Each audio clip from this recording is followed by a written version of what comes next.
Pentingnya bermajelis ilmu itu karena ayat yang paling pertama turun itu adalah ayat yang berbicara tentang ilmu. Ayat pertama turun tak tentang sholat, tak tentang zakat, haji, umroh, kurban, enggak. Tapi ayat pertama berbicara tentang ilmu. Makanya dari 5 tokoh-tokoh kafir yang masuk ke dalam agama Islam itu diantaranya namanya Dr. Ketmore, mungkin kenal Paris agaknya. Dia itu masuk ke dalam agama Islam itu, Bapak Ibu dimuliakan Allah, karena dia pernah meneliti tentang proses perkembangan janin di dalam rahim ibunya. Sehingga dalam penelitian dia begini dan begitu, begini dan begitu seterusnya, sesuai dengan Al-Quran yang terdapat di dalam surat Al-Mu'minun itu ayat 13 sampai ayat 14 kalau saya tak salah. Dari segumpal daging, dari setetes air mani kemudian menjadi setetes darah, menjadi segumpal daging kemudian dibalut dengan tulang belulang, summa kasawna idhama lahma, tulang itu lalu kami balut dengan daging, summa ansha'nahu khalqan akhar, lalu kemudian kami bentuk dia dengan bentuk yang sempurna, kata Allah Subhanahu wa taala, fatabarakallahu ahsanul khaliqin, maha sempurna Allah, zat yang maha terbaik dalam penciptaannya. Ketika dia menjelaskan, dia meneliti, dia menjelaskan tentang proses perkembangan janin di dalam rahim itu, hasil penelitiannya kemudian dibaca oleh salah seorang mahasiswa dari Saudi. Ini bukan penemuan yang baru, kata dia. Ini di dalam Al-Quran 1400 tahun yang silam sudah bercerita seperti ini. Masa kata Ketmore? Iya, ditunjukkanlah ayatnya.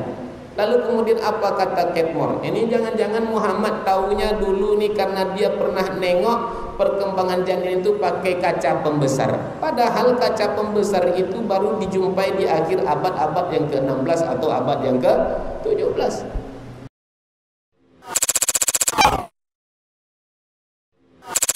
Pada kesempatan dan mulia ini, untuk memupuk semangat kita atau untuk menjaga semangat kita agar senantiasa istiqomah hadir dalam majelis ilmu, maka pada kesempatan ini kami ingin mengajak kita untuk membahas satu tema, yaitu tentang pentingnya kita bermajelis ilmu.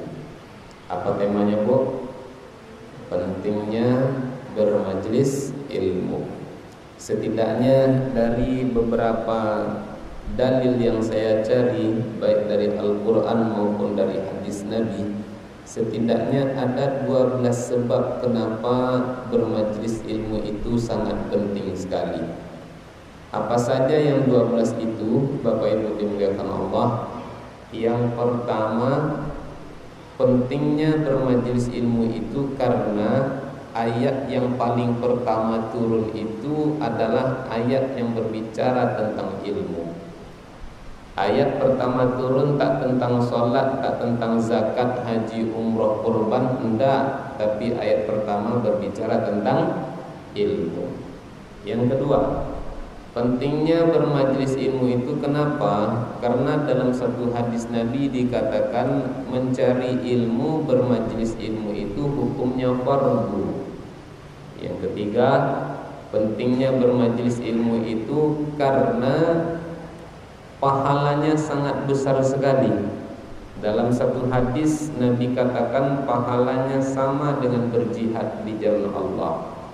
Yang keempat, pahalanya besar, bahkan dalam satu hadis dikatakan lebih baik daripada sholat 1000 rakaat. Yang kelima, pentingnya bermajelis ilmu itu karena majelis ilmu satu di antara wasilah yang mempermudah kita masuk ke dalam surga Allah Ta'ala kelak. Yang keenam, dengan bermajelis ilmu, orang yang hadir dalam majelis ilmu akan mendapatkan satu nikmat dari Allah yang disebut dengan sakinah. Yang ketujuh, orang yang bermajelis ilmu itu dia akan mendapatkan rahmat dari Allah Ta'ala. Yang kedelapan, pentingnya bermajelis ilmu. Orang yang bermajelis ilmu itu kelak dia akan dinaungi oleh para malaikat. Yang kesembilan, pentingnya bermajelis ilmu. Orang yang bermajelis ilmu itu namanya disebut-sebut oleh Allah Ta'ala. 10. Pentingnya bermajelis ilmu. Majelis ilmu satu di antara wasilah yang dapat mengecas iman kita dengan cepat. 12. Pentingnya kita bermajelis ilmu, karena dengan bermajelis ilmu itulah kita semakin paham dengan agama. Semakin paham kita dengan agama, semakin baiklah kita. Terakhir yang ke-12, pentingnya bermajelis ilmu, karena orang yang cinta dengan ilmu derajatnya akan diangkat oleh Allah Ta'ala. Pas 12 Bapak Ibu. Yang pertama apa tadi? Lagi boleh bang kinang nampaknya. Dan mulai bismika Allahumma ahya. Apa tadi pertama Bu? Apa? Ayat pertama turun itu berbicara tentang ilmu. Kita coba urai satu persatu ayah bunda. Kenapa bermajelis ilmu itu penting? Pertama, ayat pertama turun itu tak berbicara tentang zakat, tak berbicara tentang umroh, tak berbicara tentang haji, tak berbicara tentang korban.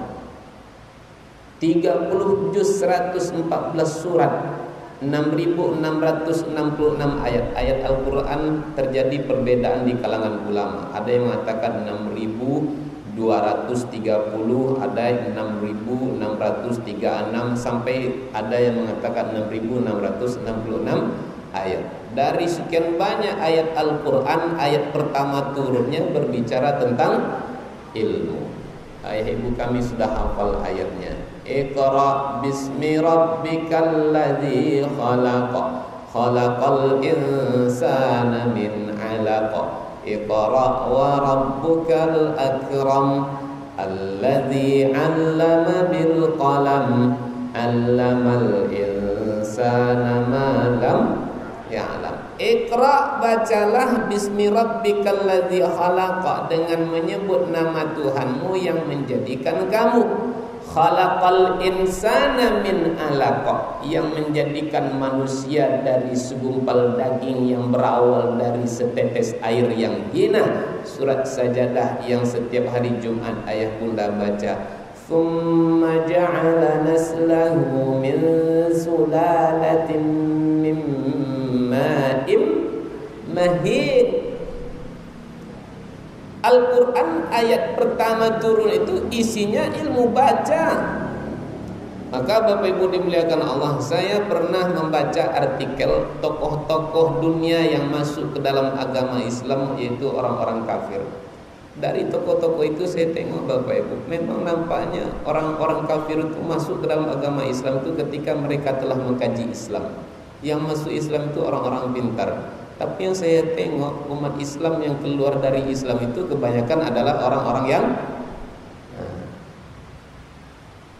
hanya karena duit 50.000 kemarin sempat viral di media sosial. Saya tengok Pak, ini bahaya kalau ilmu tak ada Pak. Di satu tempat ada orang kafir meninggal dunia, lalu dikasihnya siapa yang mau begini-begini dikasih duit 50.000. Ramai saya tengok. Ada Bapak Ibu nengok kemarin di media sosial, cuman dengan duit 50.000 mau umat Islam berbondong-bondong begini-begini pula. Bahaya kalau tak ada ilmu. Bapak Ibu yang dimuliakan Allah Subhanahu wa ta'ala, makanya dari 5 tokoh kafir yang masuk ke dalam agama Islam itu, diantaranya namanya Dr. Ketmore. Mungkin kenal Paris agaknya. Dia itu masuk ke dalam agama Islam itu Bapak Ibu dimuliakan Allah karena dia pernah meneliti tentang proses perkembangan janin di dalam rahim ibunya. Sehingga dalam penelitian dia begini dan begitu seterusnya, sesuai dengan Al-Quran yang terdapat di dalam surat Al-Mu'minun itu ayat 13 sampai ayat 14 kalau saya tak salah. Dari segumpal daging, dari setetes air mani kemudian menjadi setetes darah, menjadi segumpal daging, daging kemudian dibalut dengan tulang belulang, summa kasawna idhama lahma, tulang itu lalu kami balut dengan daging, summa ansha'nahu khalqan akhar, lalu kemudian kami bentuk dia dengan bentuk yang sempurna, kata Allah Subhanahu wa taala, fatabarakallahu ahsanul khaliqin, maha sempurna Allah, zat yang maha terbaik dalam penciptaannya.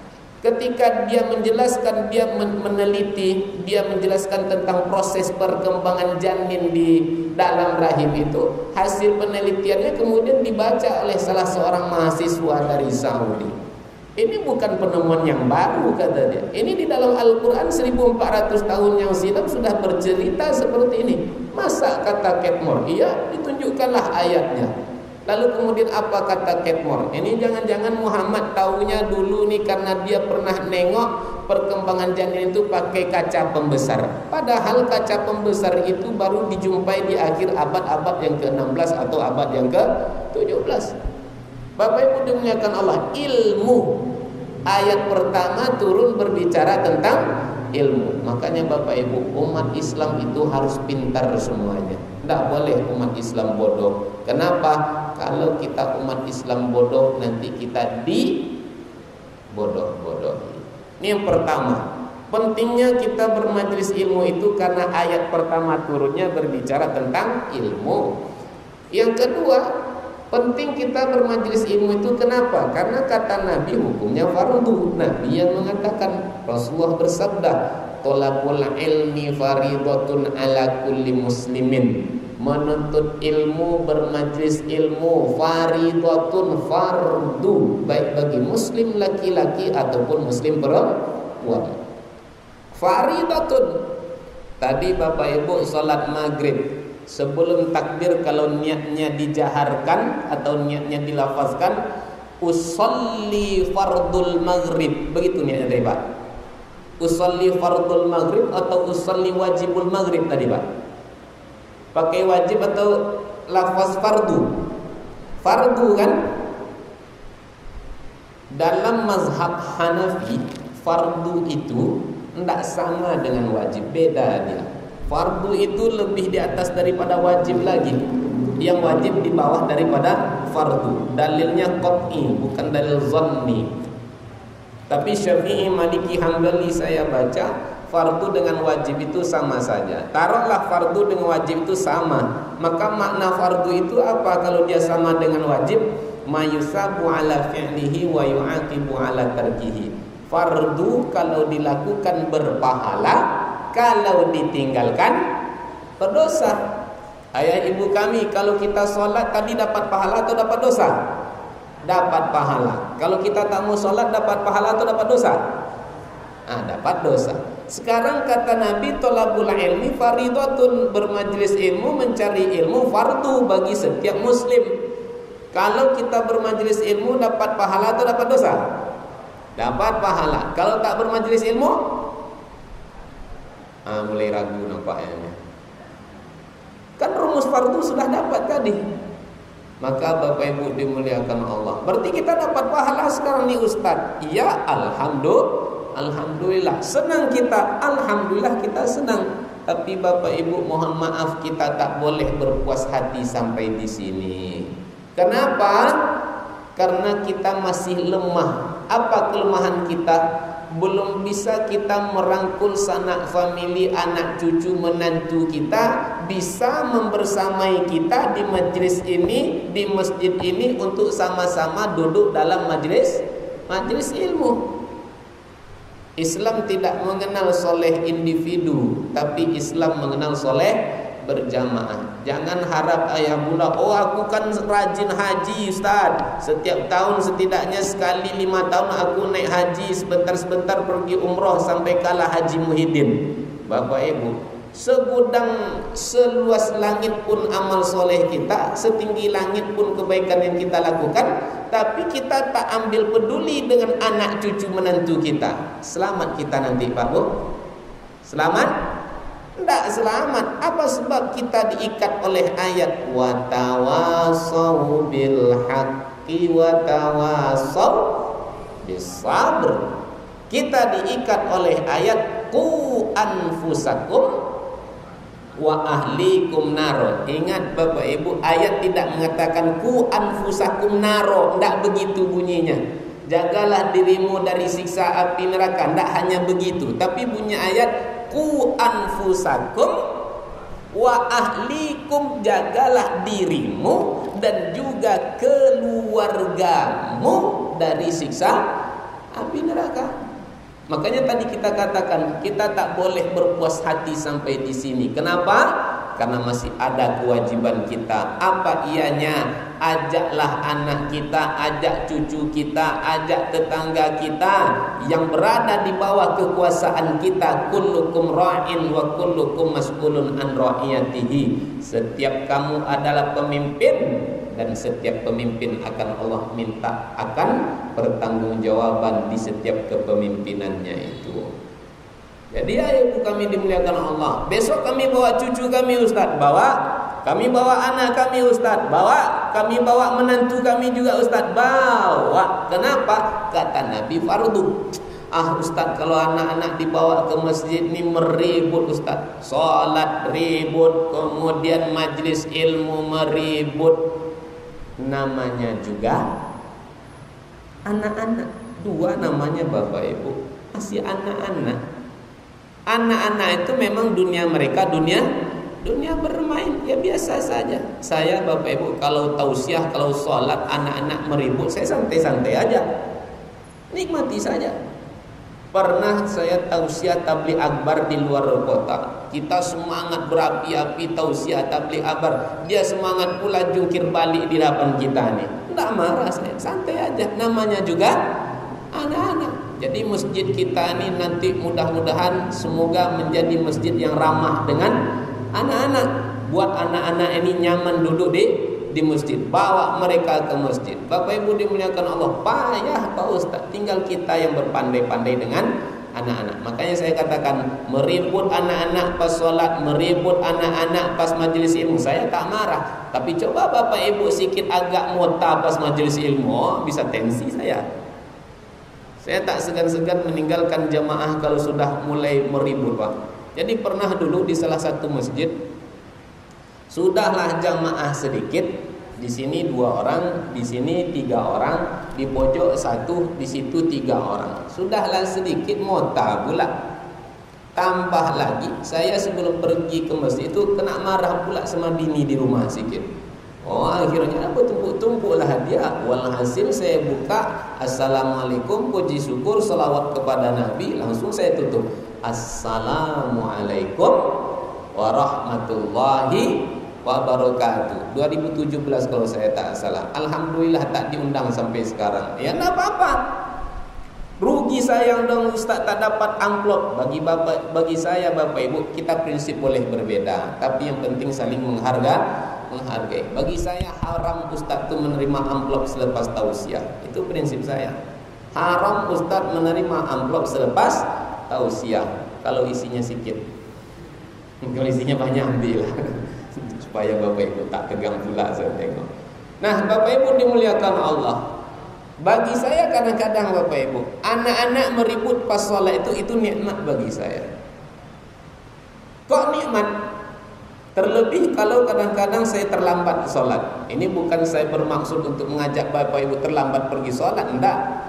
Terlambat saya sholat. Biasanya kalau kita terlambat sholat, tentu saf kita itu sebaris dengan anak-anak. Bagi saya kesempatan. Apa kesempatan?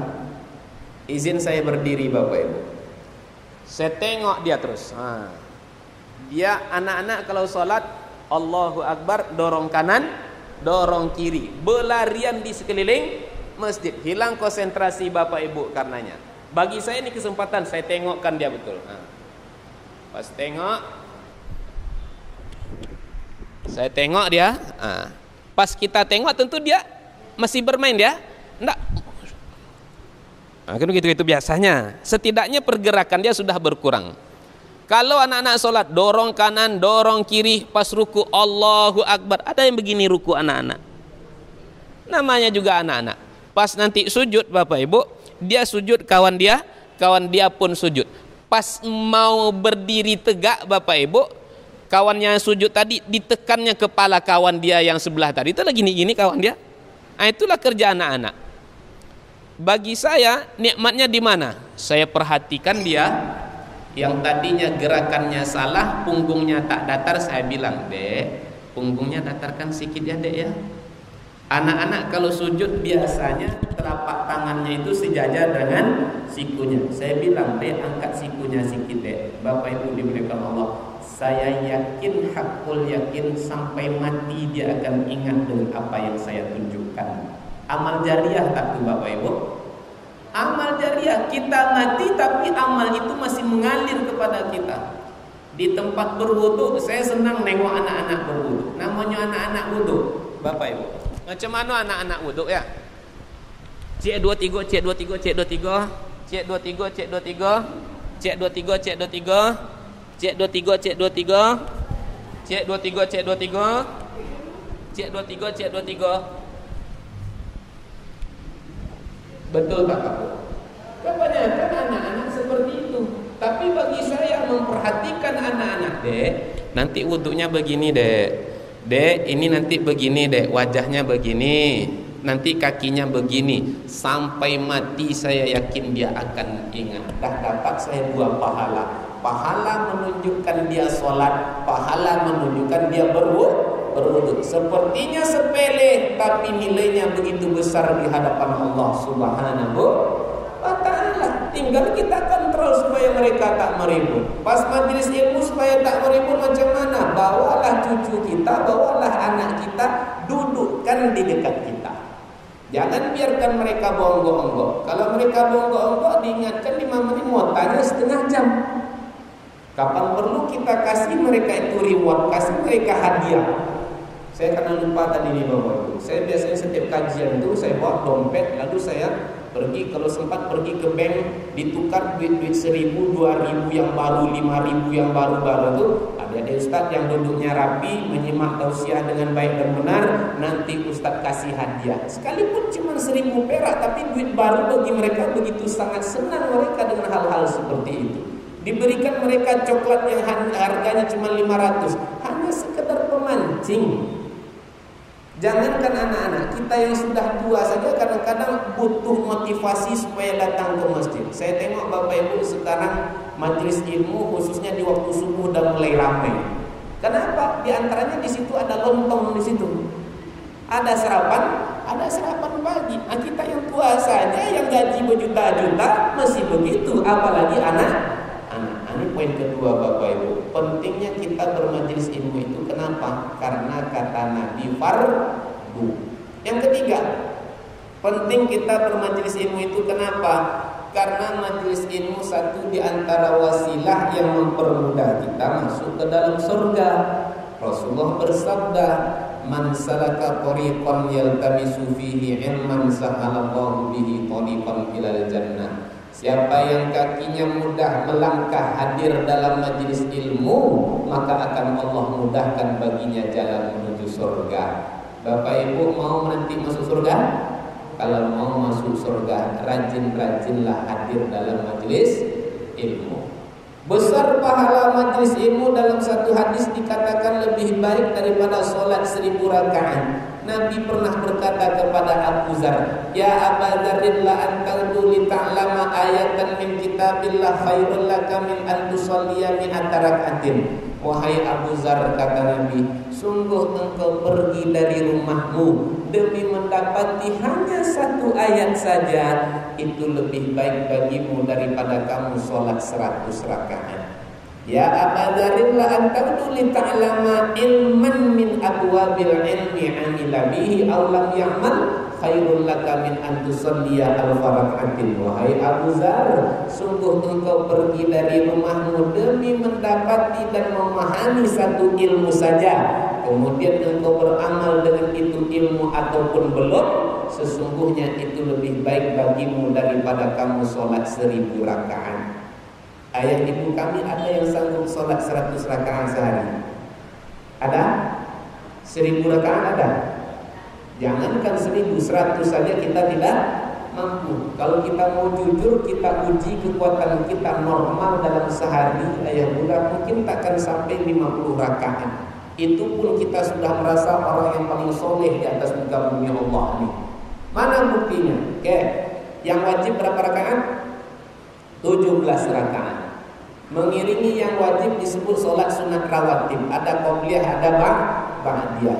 Subuh ada qobliyahnya, 17 tambah 2 19. Zuhur ada qobliyah, ada ba'diyah. Bagusnya qobliyah 4, ba'diyahnya juga 4. Tapi kita di sini rata-rata 4 atau 22. Alhamdulillah tak ada perbedaan.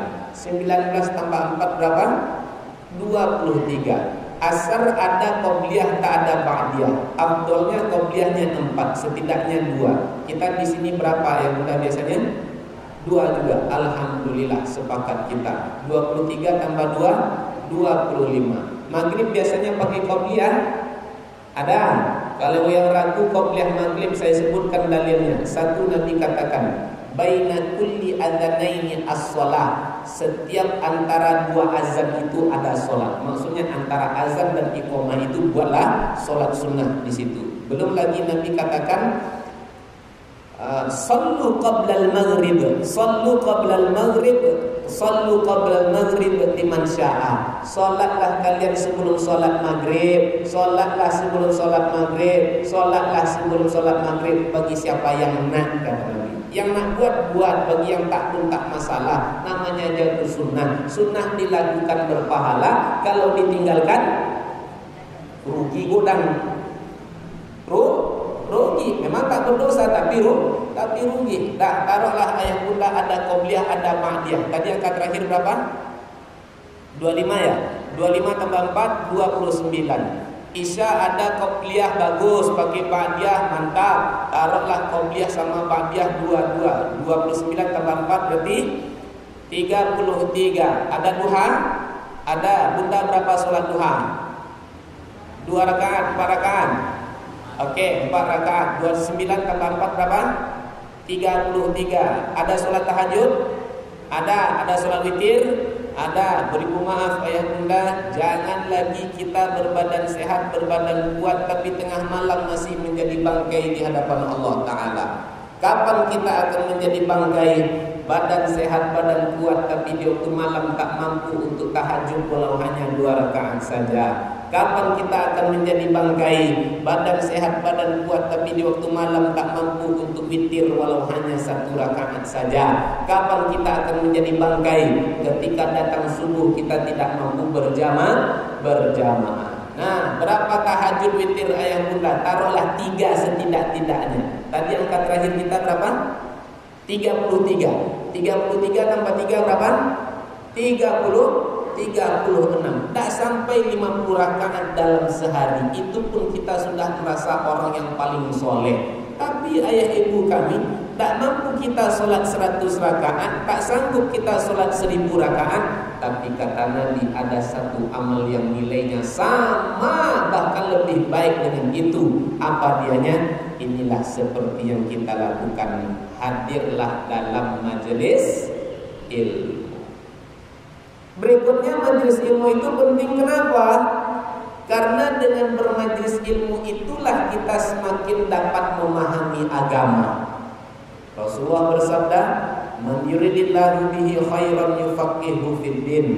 Allah kalau berkehendak menjadikan seorang hamba sebagai insan yang baik, maka akan Allah berikan kepada hamba itu pemahaman agama yang baik.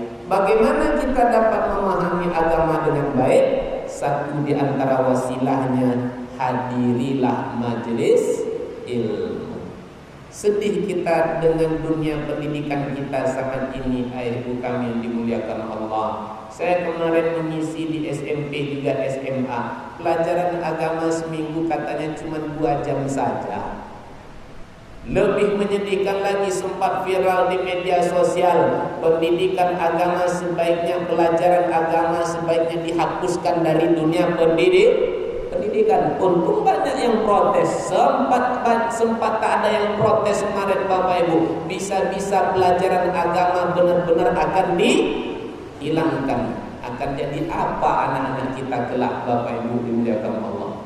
Belum lagi hal-hal yang akan merusak anak-anak kita hari ini begitu luar biasa. Maaf, malu saya menyebutnya.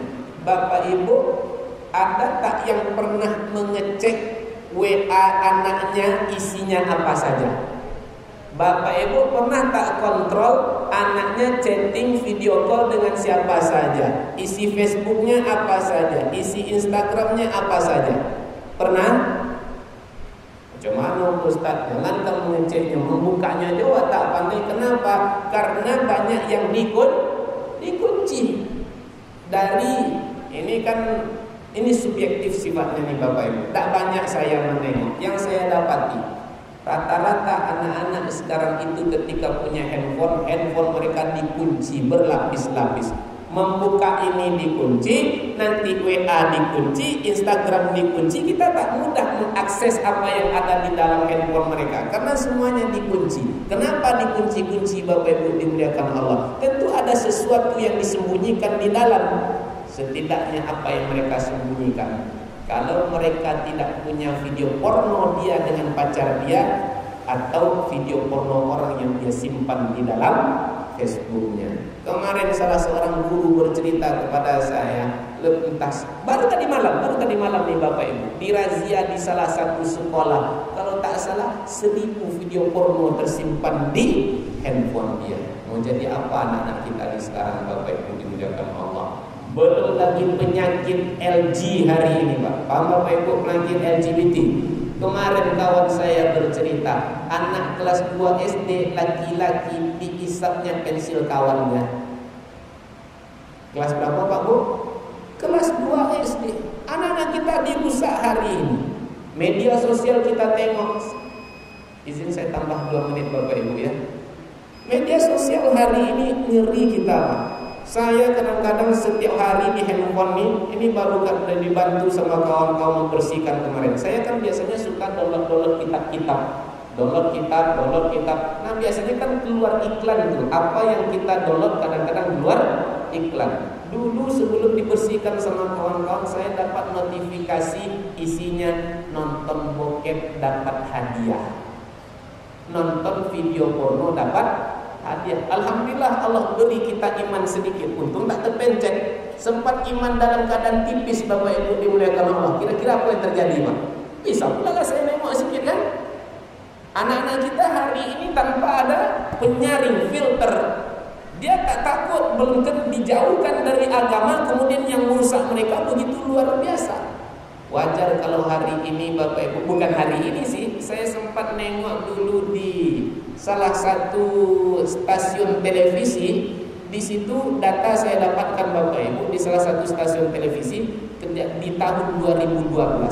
Tahun 2012 kalau saya tak salah, disurvei beberapa sekolah, kalau tak salah 10 sekolah.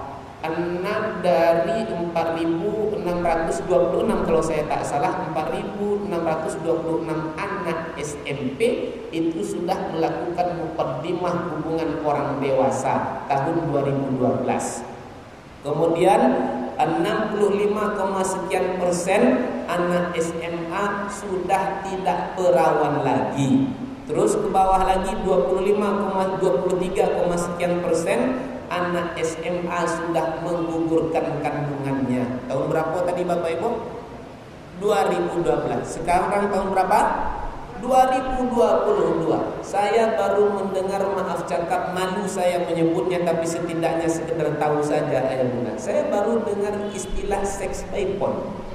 Apa pula seks by phone itu? Yang terjadi Bapak Ibu, video call lah anak bujang dengan anak perempuan, sampai tanpa sehelai benang kain pun menempel di badan mereka. Tanpa sehelai benang kain pun badan menempel di tubuh mereka. Lalu video call dan mereka berakting layaknya seorang suami dengan seorang istri.